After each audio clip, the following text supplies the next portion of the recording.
যজ্ঞ চালিয়ে মুসলমানদেরকে তাদের ভূমি থেকে বিতাড়িত করা সম্ভব নয়।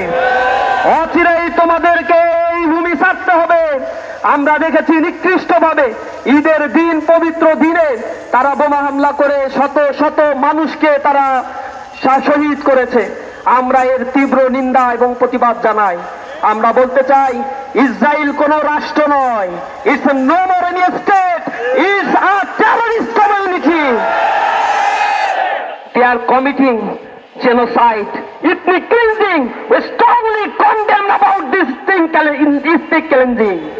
প্রিয় বন্ধুগণ, ইসরায়েল রাষ্ট্রকে যারা সহযোগিতা করছে, আমরা দেখতে পাচ্ছি মানবতার ধ্বজাধারী গণতন্ত্রকে তারা ওন করে নাকি।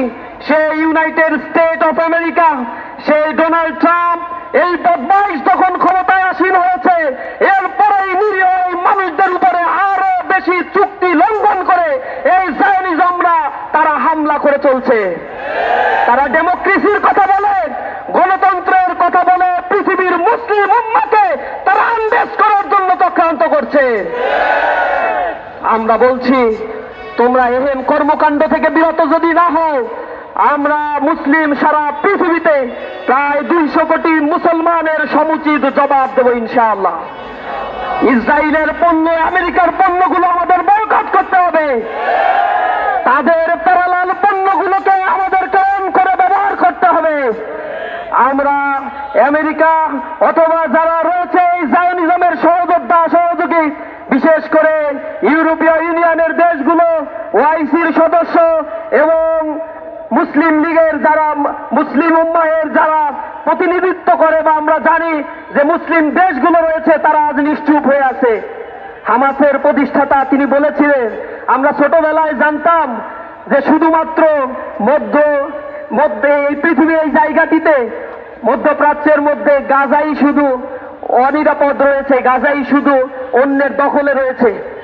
বড় হওয়ার পরে আমরা জানলাম পৃথিবীতে একমাত্র গাজাই স্বাধীন রয়েছে, আর সবাই এই জায়নিজমের কবলে লিপ্ত হয়েছে। প্রিয় ভাইয়েরা, আমরা শান্তিপূর্ণভাবে বাংলাদেশ থেকে আমাদের প্রতিবাদ জানাই। যারা ইহুদি রাষ্ট্রের আশেপাশে বসবাস করছে, সেই রাষ্ট্রপ্রধানদের কাছে আমরা আহ্বান জানাই, তাদেরকে বয়কট করুন। আল্লাহ রাব্বুল আলামিন আপনাদেরকে পৃথিবীর ন্যাচারাল রিসোর্সের 60% দান করেছে। আল্লাহর এই সম্পদগুলো আপনারা মুসলিম উম্মাহের দুর্দিনে অবশ্যই কাজে লাগাবেন, এটা আমাদের আশা। আমরা আল্লাহ রাব্বুল আলামিনের কাছে প্রার্থনা করি, اللهم انصر من نصر دين محمد صلى الله عليه وسلم ولا تجعلنا منهم وخذل من خذل دين محمد صلى الله عليه وسلم فلا تجعلنا منهم। হে রব্বুল আলামিন, তুমি মুসলমানদেরকে সহযোগিতা করো। আল্লাহ, ওই দুর্বল নারী শিশুরা যে তোমার কাছে প্রার্থনা করছে, রব্বানা আখরিজনা মিন হাযিহিল ক্বরিয়াতি যালিমি আহলুহা ওয়াজআল লানা মিন লাদুনকা ওয়ালিয়্যা ওয়াজআল লানা মিন লাদুনকা নাসীরা। হে আল্লাহ, তুমি সাহায্যকারী তাদের কাছে পাঠাও। হে রব্বুল আলামিন, মুক্তিকামী সংগঠন হামাসের শক্তিমত্তাকে তুমি বাড়িয়ে দাও। জায়নিজমের সকল গর্বকে তুমি খর্ব করে দাও। তাদের অস্ত্রগুলোকে তুমি তেমনি ভাবে ধ্বংস করে দাও যেমনি ভাবে তুমি আহজাবের যুদ্ধের সময় তোমার বাহিনী তুমি প্রেরণ করেছিলে। তুমি কোরআনে বলেছো, ওয়ানজালা জুনুদান লাম তারাহা, আমি এমন সেনাবাহিনী পাঠাবো যা তোমরা দেখবে না।